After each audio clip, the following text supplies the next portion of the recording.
Hi everyone, my name is Pangura and today's video is going to be about connectivity. More specifically, how to connect a hybrid home studio setup like mine so it's ready for mixing with outboard gear, as well as every single instrument in the house being always plugged in and ready to pick and play. So when you have an idea, you can record it within seconds. Let me show you how I did all of that.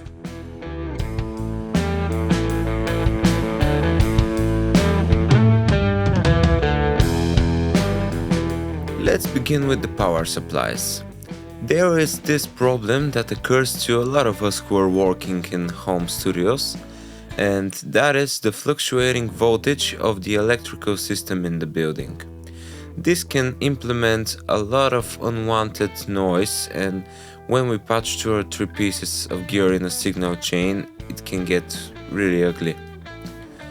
A great workaround is buying a power conditioner like this one and connecting all of the outboard gear and speakers onto it.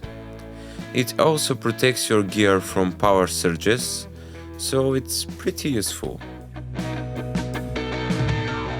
In every studio and with almost every kind of a setup, we need a patch bay to make our lives a bit easier when it comes to connectivity. Conventionally, the top row of a patch bay is for the output and the bottom row for the inputs of our gear.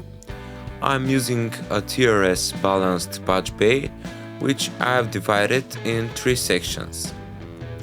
The first one is all of the inputs and outputs of the Focusrite 18i20 audio interface, which I am using for hardware inserts in Pro Tools when mixing with outboard gear. In the middle are all of my compressors, which can be patched either on the left for mixing or after a preamp coming from the right side of the patch bay, where I have all of my external pre's connected.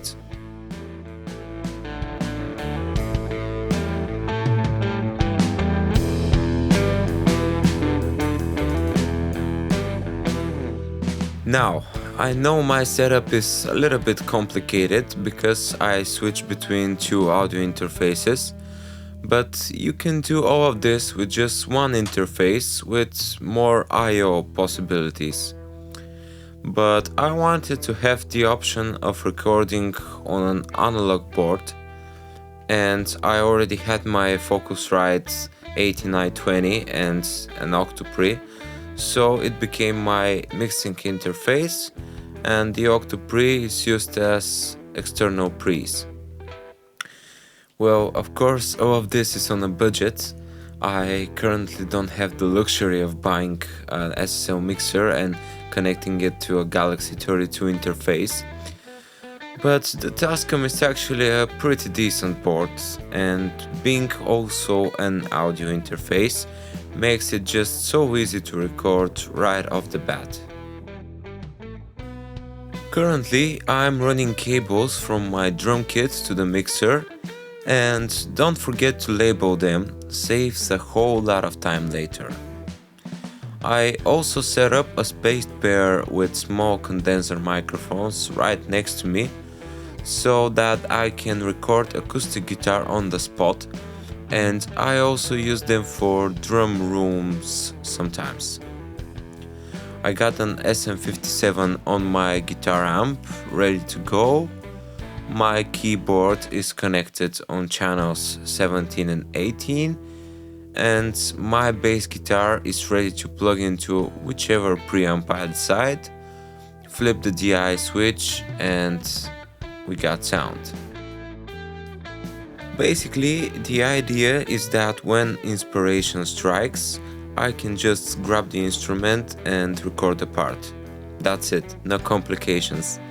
Of course, if I want to experiment with sounds, I can do that, but I still get a good sounding recording within seconds when I have to.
I will be doing the first recording here.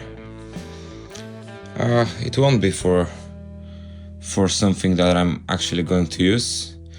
I just want to actually hear the room. And I got the storage room a little bit fixed up. Of course, there is more, but it's still usable. And yeah, let's play some drums.